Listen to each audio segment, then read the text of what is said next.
Thank you, Jimmy. Well, if that stare down's any indication of what is to come Friday night, you are not going to want to miss this again. I will say it again. It is 8 Eastern, 5 Pacific on Fox. Let's get right down to it. A lot has been said between the two of you leading up to this fight, this rematch.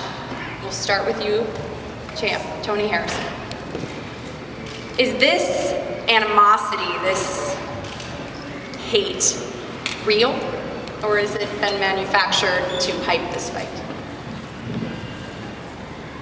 I mean, nothing about me is fake.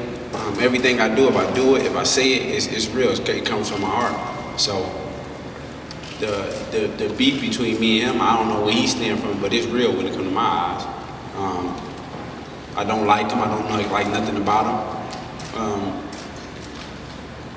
He did some sucker shit after the first fight when I was nothing but respectful to the man, and the tables turned from there. I'm a humble beast.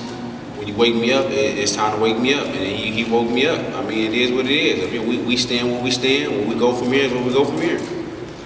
Jermell, I hosted the first press conference with the two of you. It was very cordial.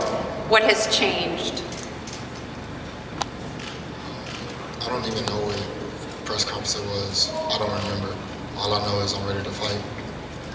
He all hype. The only thing fake about him is that injury he put up. But we here now, so I mean, it's whatever. I'm gonna crush him. It's crushing him. Breaking season. He brought up the ankle. A lot of talk about this ankle injury. Let's go there. What's the story with the ankle? Is it better? Are you good? You got no choice. Don't even talk to me about that. I'm in the same. I'm on the same stage he's sitting on. No surgery. Why the fuck is we talking about the ankle? I'm on the same stage he's sitting on. Is the ankle better? I ain't no excuses for me. It was a fake injury. That's whatever you want. What do you ask me? Everybody, listen to me. Let me tell you something. Fake. Let me tell you what kind of world we're living in right now. Everybody hyping him up, I guess. Nah, ain't nobody. Don't nobody hype me up, man. You got all them dude boys over there telling you what you is and what you ain't. You not that. So.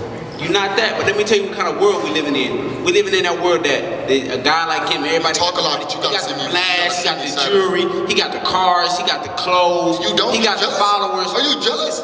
Jealous of what? I'm telling you the kind of world we're living in. So everything you say, because you got the followers to back it up, is make it golden. That's the kind of world we're living in. But listen to me. But listen to me. You gotta stand on principles, homie.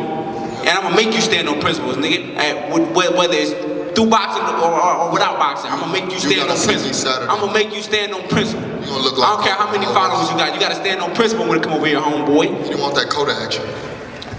Well, you bring up Coda. After that fight, you told me Tony Harrison is thanking himself that he didn't take this fight right now because I'm a different fighter than I was the first time. He gave me more time now. He gave me more time.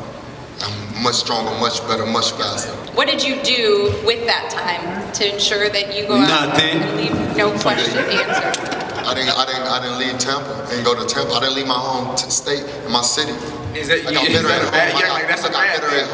You act like does that make me less or more hungry? Oh yeah, you think that made me less or more hungry? I left my family. A little bit more. Yeah, I left my family. Made me more hungry. Fool. Okay. Yeah, my family was there, training with me, riding with me, grinding with me, fighting with me, hurting with me, sacrificing with me. Yeah. Everything we did it together, even more.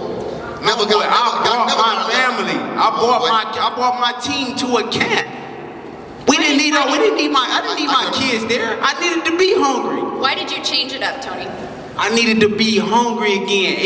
He woke up that beast. He woke up that beast. Aren't you the champ? Why you lose your hunger? He woke up that beast. I ain't need to be in Detroit. Detroit know I'm the champ. They know I'm the champ. After I won the title, I knocked out two top #1 guys.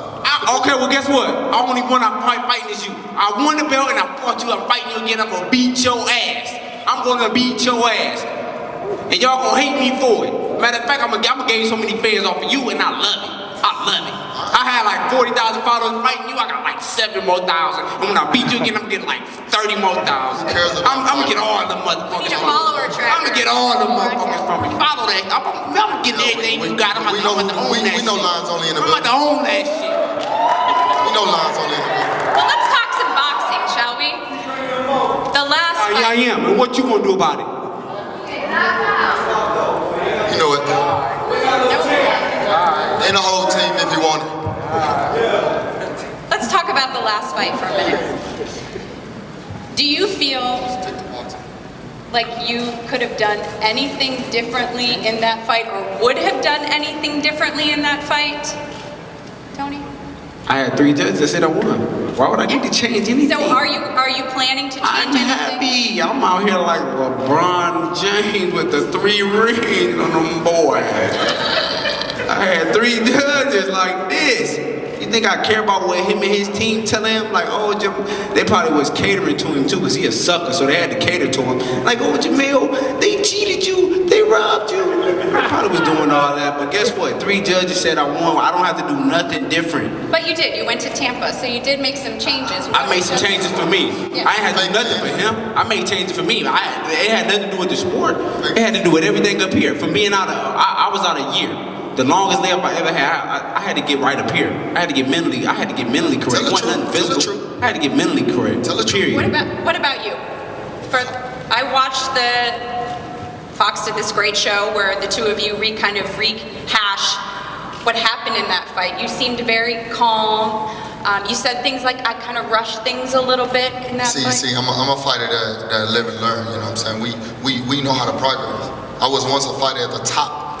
So it's okay for me to understand how to go down and come back up. But when I come back up way harder. This was a learning lesson, the best thing that ever happened to me. They made the true champ come out of me. They made the true champ come out. You know he ain't on my level. Oh, I'm not gonna say you, but you know, they know he ain't on my level. They know what I possess. They know what I stand and what I mean and how I stand by what I mean. Yeah, I'm one of the fighters that have, you know, it's easy to not like me. But, you know, that has nothing to do with what I'm going to do to him Saturday. He said he's gotten in your head and he feels like you are an emotional Walking person. in that thing. Give me Boardwalk Park Place. They taught him good lyrics. Give me Boardwalk Park Place. So has anything he said throughout this gotten under your skin? Nothing. Absolutely nothing. You can't, it's unbelievable. For somebody to live that mentality, to think that they could get into another man's head, who live and die by this, who put their life on the line for this. This is not the same. It's not a comedy. You can't get in nobody's head. Get in somebody's head. I don't even understand that process or what they even saying. Get in my head. What I'm getting ready to do to him Saturday. What are you getting ready? I'm getting ready knock him the fuck out. Do you feel like you have to knock him out? No, I want to knock him out. I'm going to knock him out. So, do you plan to do things differently early in this fight? Not rush things like you did, or do you plan to set up the right shots? I'm gonna set up what he ain't gonna see, and then you're gonna be interviewing him after, you know, knocking him out. What do you say to that, Tony? He knows that power. He knows it. Them knees was all flapped over the ring, all over the. You know what, man? Like, only people he get convinced of that stuff is the people on his team. He had 12 rounds. Never stumble me, never rock. Like, all right, like whatever. Ask your family, did you get rocked? Ask your family, did you get rocked? I guess I ain't rocking you this time, I'm sleeping your ass. I guess if I got rocked, I got rocked. One day for sure. So what you just talking about, man? You making up one day for sure. This fight right here in California, wherever he wanted to be, Lions on the promotion. This fight sold because of me. This motherfucker can't even complete a sentence. He had retarded damn near. It ain't sold off him. This fight sold off your boy. They coming to see your boy. Detroit stand up, they coming to see your boy. Come on, man. Do you feel like you felt all that Jermell Charlo had to offer in that last fight? He gave me everything he offered. He gave me, I mean, listen to me. The same Jermell you seen fighting Trout, fighting this person, fighting that. It's been the same guy. He act like, I'm gonna teach you how to come get a belt. Come on, man. I'm gonna show you how to come take get the it. title. Come in and listen to me, homeboy. You got 2 days before you can show me. I'm gonna show you how to take the belt. Convince me. Don't convince them. Don't convince your people that love you. Convince me. Really waking your ass up. I'm woke. 2 more days. Got a loud mouth for no reason. I'm woke. You got a loud Convince mouth for no me reason. though. Don't convince the people that love you and say, oh man, you're gonna kill him. But convince me, man. You could kill me. Convince me. You got 12 rounds to do it one more time, son.